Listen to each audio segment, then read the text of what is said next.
السلام علیکم ورحمۃ اللہ وبرکاتہ۔ اعوذ باللہ من الشیطان الرجیم، بسم اللہ الرحمن الرحیم۔ وآخرون مرجون لأمر اللہ اما يعذبهم واما يتوب علیہم واللہ علیم حکیم۔ والذین اتخذوا مسجدا ضرارا وکفرا وتفریقا بین المؤمنین وإرشادا لمن حارب الله ورسوله من قبل وليحلفن إن أردنا إلا الحسنى والله يشهد إنهم لكاذبون۔ لا تقم فيه أبدا لمسجد أسس على التقوى من أول يوم أحق أن تقوم فيه رجال يحبون أن يتطهروا والله يحب المطهرين۔ محترم سامعین کرام، سورۃ التوبہ سورہ نمبر 9 اور اسی سورت سے آیت نمبر 106، 107، 108 یہ تین آیات آپ کے سامنے ابھی تلاوت کی گئی، اور یہی تین آیات آپ کے سامنے کل بھی تلاوت کی گئی تھی۔ محترم سامعین کرام، ان تین آیات کے تعلق سے جو سب سے پہلی بات کل ہم نے آپ کے سامنے پیش کی تھی وہ یہ کہ جنگ تبوک سے پیچھے رہنے والے جو لوگ تھے وہ تین کیٹیگری کے تھے، تین کیٹیگری کے تھے۔ ایک وہ لوگ تھے جو منافقین تھے، جنہوں نے جھوٹے بہانے بنائے۔ دوسرے قسم کے لوگ مسلمان تھے، لیکن ان لوگوں نے پیارے رسول صلی اللہ علیہ وسلم کی پوچھ گچھ سے پہلے ہی اپنے آپ کو مسجد نبوی کے کھمبے سے باندھ لیا،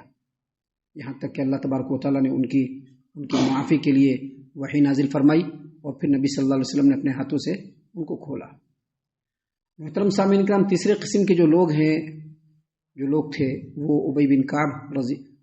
بن مالک رضی اللہ عنہ اور ان کے دو اور ساتھی، جن کا ذکر انشاءاللہ آگے آنے والا ہے۔ اس کے بعد انہی آیات کے تعلق سے ہم نے یہ بھی بتلایا تھا کہ مدینے کے منافقین اور خاص طور سے قبیلہ خزرج کا ابو عامر راہب، اس نے اور منافقین نے اپنے گٹھ جوڑ سے مسجد نبوی اور مسجد قباء کے بیچ میں ایک مسجد کی تعمیر کی، جو بعد میں چل کر کے مسجد زرار کے نام سے مشہور ہوئی۔ مسجد کی تعمیر کا مقصد یہ تھا کہ مسلمانوں کے خلاف چل کھیل وہاں پر کیا جائے، جو لوگ باہر سے مسلمان اور اسلام دشمن عناصر آتے ہیں، ایلیمنٹ آتے ہیں، ان کو رہنے کے لیے وہاں پر پناہ دیا جائے، اور اسلام کے خلاف جو بھی سازش کرنی ہے اسی میں بیٹھ کر کے کیا جائے۔ اور ان لوگوں نے بہانہ کیا بنایا کہ مسجد قباء ذرا دور ہے، ہمارے یہاں پر ضعیف، ناتواں اور کمزور لوگ ہیں جو مسجد قباء تک نہیں پہنچ سکتے ہیں، بارش اور سردی کا موسم ہوتا ہے، تو ایسی صورت میں یہ لوگ یہیں پر نماز پڑھ لیا کریں گے۔ مسجد کی تعمیر کرنے کے بعد ان لوگوں نے اللہ کی قسم کھا کر کے کہا کہ ہمارا ارادہ جو ہے بہت اچھا ہے، اور نبی صلی اللہ علیہ وسلم کی خدمت میں آئے اور کہا کہ آپ چل کر کے وہاں پہ 2 رکعت نماز پڑھا دیجئے۔ آپ صلی اللہ علیہ وسلم نے پہلے تو ایکسیپٹ کر لیا، بعد میں جب واپس آ رہے تھے تو آپ صلی اللہ علیہ وسلم کو اللہ تبارک و تعالیٰ نے وحی کی خصوصی طور پر، دیکھیے اللہ تبارک و تعالیٰ نے وہی بات یہاں پر بیان فرمایا،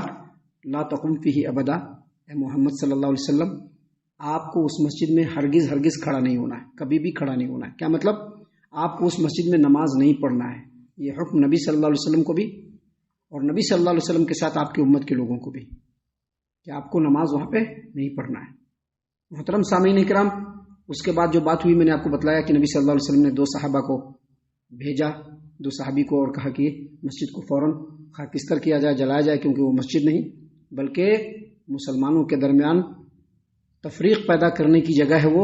کفر کو پھیلانے کی جگہ ہے، اللہ اور اس کے رسول سے محاربت کی وہ جگہ ہے۔ ایسے لوگ وہاں پر بسنے والے ہیں، لہٰذا اس مسجد کو نیست و نابود کیا جائے، اور اس مسجد کو جلا کر کے پیوند خاک کر دیا گیا۔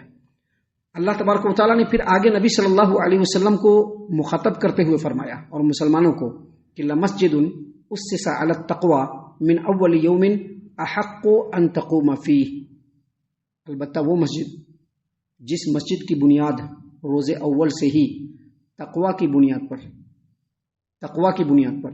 اے محمد صلی اللہ علیہ وسلم آپ کو اس بات کا حق ہے کہ آپ اس میں کھڑے ہوں اور اس میں کھڑے ہو کر کے نماز پڑھیں۔ یعنی یہاں پر ترغیب دی گئی ہے کہ جس مسجد کی بنیاد تقوی پر رکھی گئی ہے آپ کو اس مسجد میں کھڑا ہونا چاہیے، وہاں پر نماز ادا کرنا چاہیے۔ محترم سامعین کرام، یہاں پر تقوی سے مراد اللہ اور اس کے رسول کی اطاعت ہے، تقوی سے مراد اللہ اور اس کے رسول صلی اللہ علیہ وسلم کی اطاعت ہے، تقوی سے مراد مسلمانوں کے درمیان اتحاد و اتفاق کو قائم کرنا ہے۔ تقویٰ سے مراد مسلمانوں کے لیے ٹھکانہ دینا ہے۔ اس مسجد میں نبی صلی اللہ علیہ وسلم کو کہا جا رہا ہے کہ آپ کھڑے ہو کر کے نماز پڑھیے۔ یہاں پر جو باتیں بیان کی گئی ہے اس آیت کریمہ میں، اس سے تو لگتا ہے کہ مسجد قباء ہے جس میں کھڑا ہو کر کے نماز پڑھنے کا حکم دیا جا رہا ہے، کیونکہ مسجد قباء کے تعلق سے نبی صلی اللہ علیہ وسلم کی حدیث ہے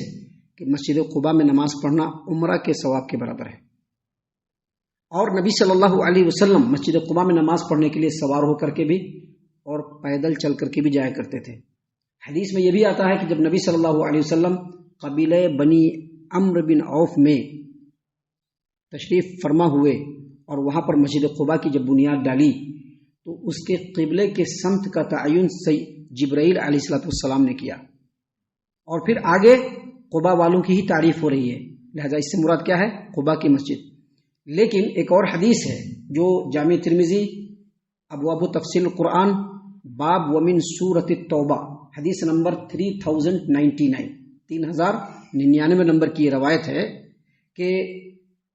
ابو سعید خدری رضی اللہ عنہ کہتے ہیں کہ دو لوگوں کے درمیان اس بات کے اوپر اختلاف ہو گیا، جھگڑا ہو گیا کہ یہاں پر جو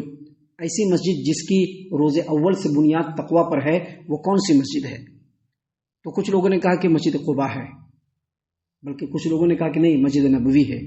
تو آپ صلی اللہ علیہ وسلم سے پوچھا گیا کہ کون سی مسجد؟ تو آپ صلی اللہ علیہ وسلم نے فرمایا کہ وہ مسجد جس کی بنیاد روز اول سے تقویٰ پر ہے وہ میری مسجد ہے۔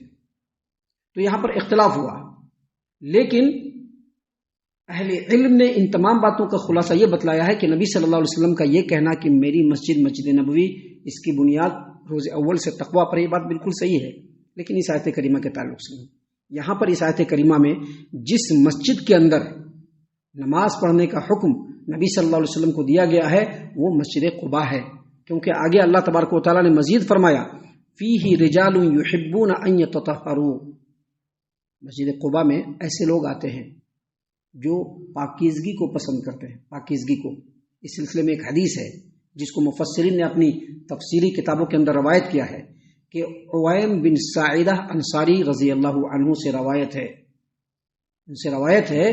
کہ ایک بار نبی صلی اللہ علیہ وسلم قباء کے محلے میں تشریف لائے اور کہا کہ اللہ تبارک و تعالیٰ نے اپنی کتاب قرآن کریم میں جو آیت اس مسجد کے بارے میں نازل فرمائی، جو آیت اس مسجد کے بارے میں نازل فرمائی، وہاں پر یہاں پر رہنے والے لوگوں کے پاکیزگی کی تعریف فرمائی ہے، تم لوگ کیا کرتے ہو؟ کہا کہ ہم لوگ تو ایسا کچھ نہیں کرتے، بس اتنا ہم لوگوں کو معلوم ہے کہ